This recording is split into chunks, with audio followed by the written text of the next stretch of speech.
Welcome to Fun and Games Side Quests. Every episode is a different host sharing a video game they love and why they love it.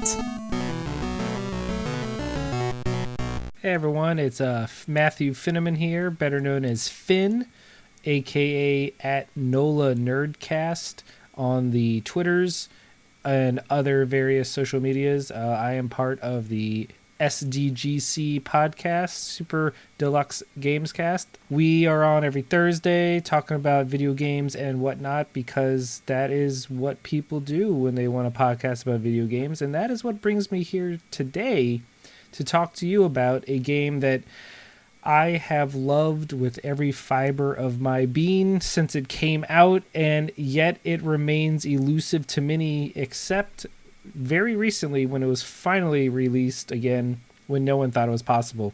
What game am I talking about? Well, it is a little game called Blade Runner for the PC. Now, I want to stress that Blade Runner on paper should never have worked. There is no reason this game should have been the masterpiece that it became. So we're talking 1997 Westwood, right? So Westwood was the RTS company. It was the Command & Conquer company. They made Dune. They pioneered that genre.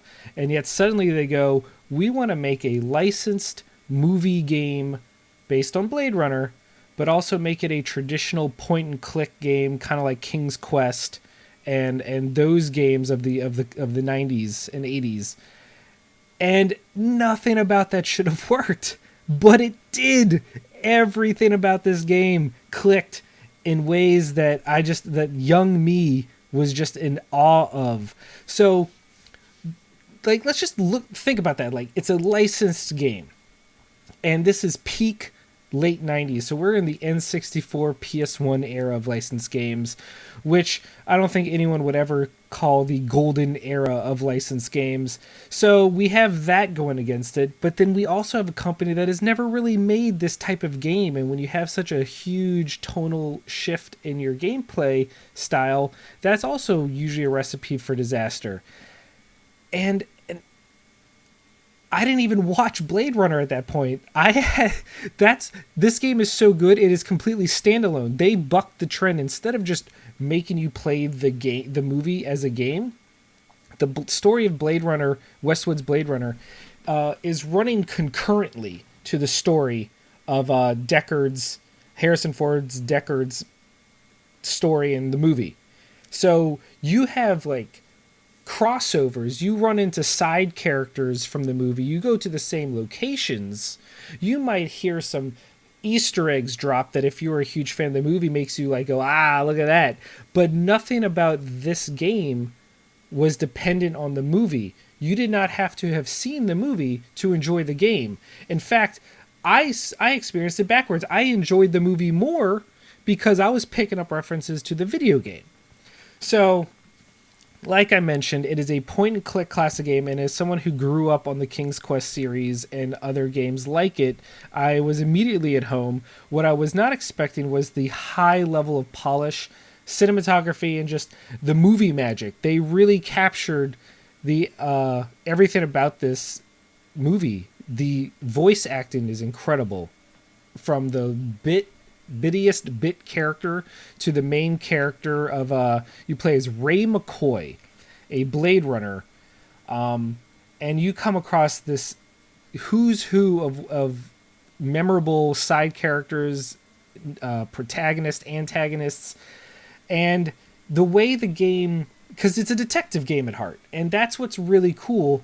And what they don't tell you ahead of time, because this was kind of before Let's Plays and whatnot, is there are multiple endings, and your actions determine everything about the ending you're going to get, and these endings are wildly different. In fact, it's half your choices, half kind of like a random generator, because certain characters in the game could either be replicants or human, but it changes on your playthrough.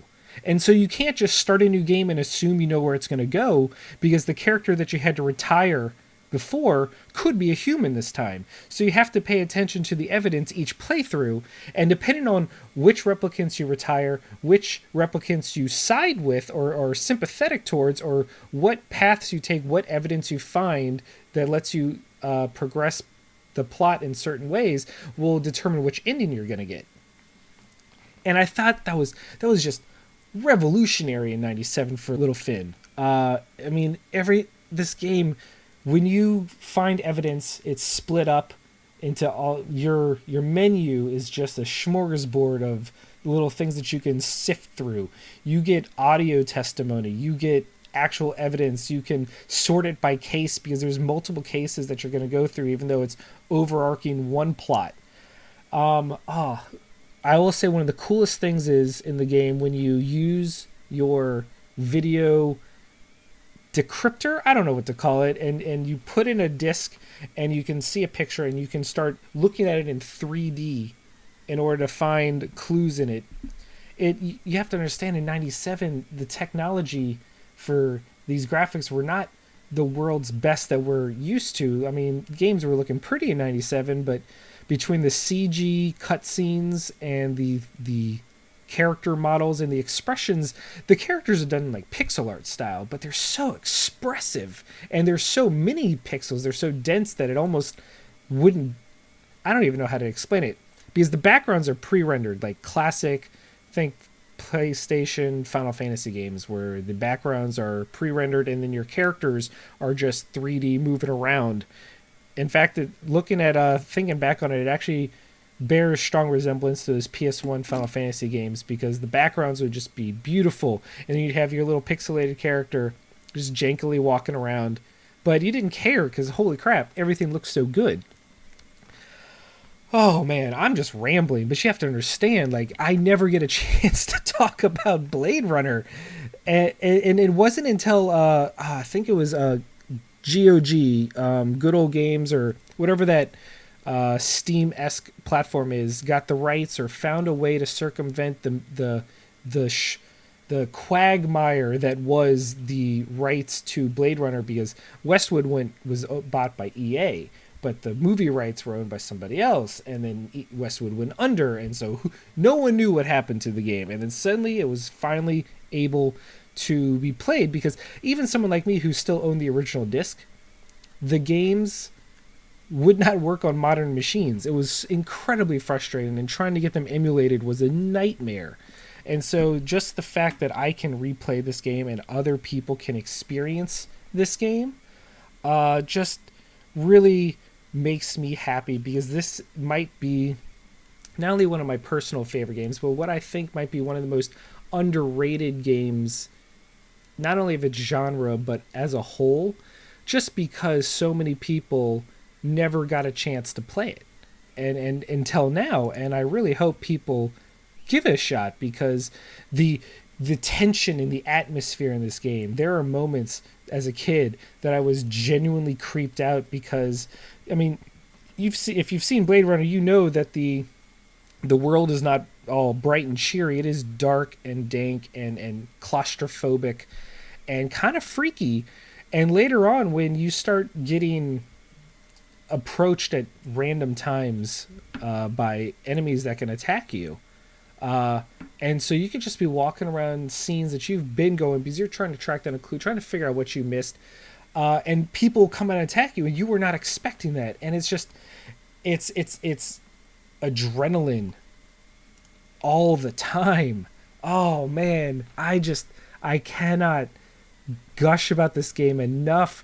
You have, it actually has a little action mode to it too. If you right click your cursor, it turns into a gun reticule, and you can take aim and shoot people. You can kill civilians, you can kill humans, but then that's gonna end your game pretty quickly. I mean, they even have the Voight Kampf machine. You can question suspects that you think might be a replicant, and you get to do the Voight Kampf interview thing from the movie, where you can choose questions that are designed to inspire certain reactions in humans, and you have to look at their eye, the contractions of their eyes, and listen to the tone of their voices, and try and determine at the end whether or not that person is real or not. And again, because the game changes up who is who with each playthrough, you have no idea.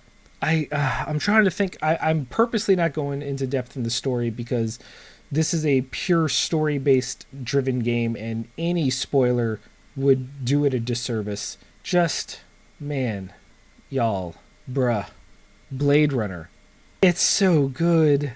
Oh, I don't know. At this point, I'm just reminiscing in my own brain about how much fun I have with this game and how I wish more people would play it so I could talk to them.